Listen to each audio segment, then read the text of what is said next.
بالکل. ساہون یہ صحو سے نکلا ہے. صحو غلطی کرنے کو کہتے ہیں یا غفلت کو کہتے ہیں. اس کا جو بنیادی مفہوم ہے اس آیت کا وہ یہ ہے کہ ایک آدمی اگر کوئی زندگی میں کوئی کام کر رہا ہے لیکن مثال کے طور پہ کوئی جاب کر رہا ہے, کوئی کاروبار کر رہا ہے, کوئی دکان چلا رہا ہے, گاڑی چلا رہا ہے, کوئی بھی اپنی زندگی کا کوئی بھی کام کر رہا ہے. اب وہ سارے کام وہ کر رہا ہے لیکن اس دوران نماز کا ٹائم بھی آ رہا ہے. تو وہ جب بھی اپنے کاموں کی مینجمنٹ کرتا ہے, اس کے لیے سوچتا ہے, اس کے لیے ٹائم ٹیبل بناتا ہے, تو اس چیز کو وہ اگنور ہی کر دیتا ہے کہ بیچ میں نماز آ بھی رہی تھی یا نہیں آ رہی تھی. جیسے گویا کہ یہ کوئی کام ہے ہی نہیں. جیسے اس نے نوکری کرنی ہے, اب اس کو پتہ چلے بھائی آپ نے 9 سے 5 بجے تک نوکری کرنی ہے. اب اس کو بس اتنا ہے کہ بھئی 9 سے 5 تک میں نے نوکری کرنی ہے, اس میں مجھے نماز کا ٹائم ملے گا نہیں ملے گا اس سے اس کو کوئی کنسرن نہیں. اس کا مطلب یہ ہے کہ یہ نماز اس کی زندگی میں کوئی اہمیت ہی نہیں رکھتی کہ وہ اس چیز کی یا وضاحت کرتا ہے یا ان کو پہلے بتاتا. اسی طرح مثال کے طور پر کوئی ادارہ کوئی شخص جوائن کرتا ہے, اب اس کو پتہ ہے کہ یہ کام جو میں کروں گا یہ تو عین جمعے کے وقت مجھے کرنا پڑے گا, اس میں تو میری جمعے کی نماز جائے گی, لیکن اس کو اس چیز کی پرواہ نہیں. اس کو کہا جا رہا ہے بھئی آپ جمعے کے دن اس ٹائم آ جائیں, وہ کہتا ہے ٹھیک ہے میں آ جاؤں گا. یعنی نماز کا یہ کوئی اس کے لیے ایشو ہی نہیں ہے کہ نماز پڑھی یا نہیں پڑھی.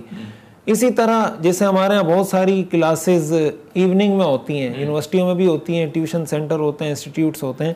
اب اس میں کوئی کلاس مغرب کی نماز کے وقت ہو رہی ہے, کوئی عشاء کی نماز کے وقت ہو رہی ہے. اب ہمارے بہت سارے مسلمان بھائی ہیں وہ جاتے ہیں وہاں داخلہ لے لیتے ہیں کہ بھئی مثال کے طور پہ 7 سے 9 کلاس ہوگی یا 5 سے 8 بجے تک کلاس ہوگی. اب بیچ میں عصر کی نماز کا ٹائم آ رہا ہے, مغرب کی نماز کا ٹائم آ رہا ہے, تو وہ جاتے ہیں ایڈمیشن لے لیتے ہیں, کوئی پتہ ہی نہیں ہے کہ ٹھیک ہے ہم پڑھ لیں گے. اب اس میں عصر کی نماز بھی ضائع ہو رہی ہے, مغرب کی نماز بھی ضائع ہو رہی ہے. اس کی پرواہ نہ تو اس ادارے کی مینجمنٹ کو ہے, چاہے وہ کوئی تعلیمی ادارہ ہے یا کوئی کاروباری ادارہ ہے, اس کو بھی پرواہ نہیں, اس ادارے میں پڑھانے والے ٹیچرز کو بھی پرواہ نہیں, جو ایڈمیشن لینے والا طالب علم ہے اس کو بھی پرواہ نہیں, اس ایڈمیشن لینے والے طالب علم کے جو والدین ہیں ان کو بھی پرواہ نہیں. اب اس کا مطلب یہ سارے کام تو ان کی نظر میں اہم ہے کہ میں نے فیس دینی ہے, میں نے پڑھنا ہے, میں نے کلاس اٹینڈ کرنی ہے, میں نے پڑھانا ہے, میں نے اپنے اسکول ٹیوشن سینٹر چلانا ہے, لیکن بیچ میں نماز ہو رہی ہے نہیں ہو رہی اس سے مجھے کوئی کنسرن نہیں. یہ جو نماز کے معاملے میں بے پرواہی والی کیفیت ہے نا, کہ اپنے سارے کاموں کو ترتیب دیتے وقت نماز کا ہم سوچتے ہی نہیں کہ ہو گئی تو ہو گئی, نہیں ہوئی تو نہیں ہوئی. اس طرح کے نمازیوں کے بارے میں اللہ تعالیٰ فرما رہے ہیں کہ ایسے نمازیوں کے لیے تباہی اور بربادی ہے. الذین هم عن صلاتهم ساہون, جو نماز کے اپنی نمازوں سے غفلت میں پڑے ہوئے ہیں. یعنی نماز کبھی پڑھ لی کبھی نہیں پڑھی. حدیث شریف میں آتا ہے حضور علیہ الصلوۃ والسلام نے 3 مرتبہ ارشاد فرمایا تلک صلاۃ المنافق, تلک صلاۃ المنافق, تلک صلاۃ المنافق. یہ منافق کی نماز ہے, یہ منافق کی نماز ہے, یہ منافق کی نماز ہے. صحابہ نے پوچھا کون؟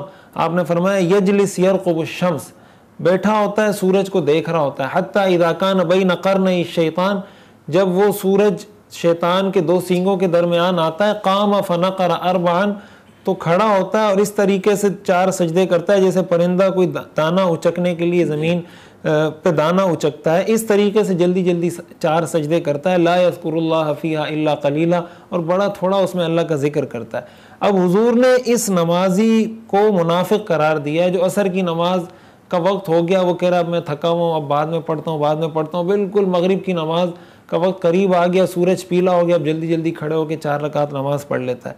حضور فرما رہے ہیں یہ شخص منافق ہے. تو اب سوال یہ پیدا ہوتا ہے جو یہ بھی نہیں پڑھ رہا, یہ تو وہ شخص ہے جو عصر کی نماز کا انتظار کر رہا ہے کہ چلو نماز کا وقت نکلے گا تو جلدی پڑھ لوں گا. حضور اس کے بارے میں 3 مرتبہ فرما رہے ہیں کہ یہ منافق ہے. تو جو آدمی عصر کو آیا, کام سے تھکا ہوا گھر پر آیا اور اس کو یہ پرواہ ہی نہیں کہ میں نے عصر پڑھنی بھی ہے یا نہیں پڑھنی, تو یہ کتنی خطرناک اور کتنی الارمنگ سچویشن ہے. یہ وہ چیز ہے جس کو اللہ تعالیٰ نے قرآن کریم میں بیان فرمایا کہ تم جہاں دنیا میں اپنے سارے کاموں کی مینجمنٹ کرتے ہو, اپنی ٹائم مینجمنٹ کرتے ہو, کاموں کی مینجمنٹ کرتے ہو, ویژن مینجمنٹ کرتے ہو, تو نماز کی مینجمنٹ بھی تمہاری زندگی کا لائف کا مینجمنٹ کا حصہ ہونا چاہیے کہ بھائی یہ سارے کام میں نے کرنے ہیں, اس میں بیچ میں ظہر کا وقت آ رہا ہے, اتنا ٹائم مجھے ظہر کا چاہیے, اس میں بیچ میں عصر کا ٹائم آ رہا ہے, یہ مجھے عصر کو چاہیے, یہ مغرب کو چاہیے, تاکہ پتہ چلے کہ تمہاری زندگی میں نماز ایک اہم چیز ہے اور تمہاری نظر میں اس کی ایک اہمیت ہے اور ہر کام کرتے وقت تم اس کے لیے وقت نکالتے ہو.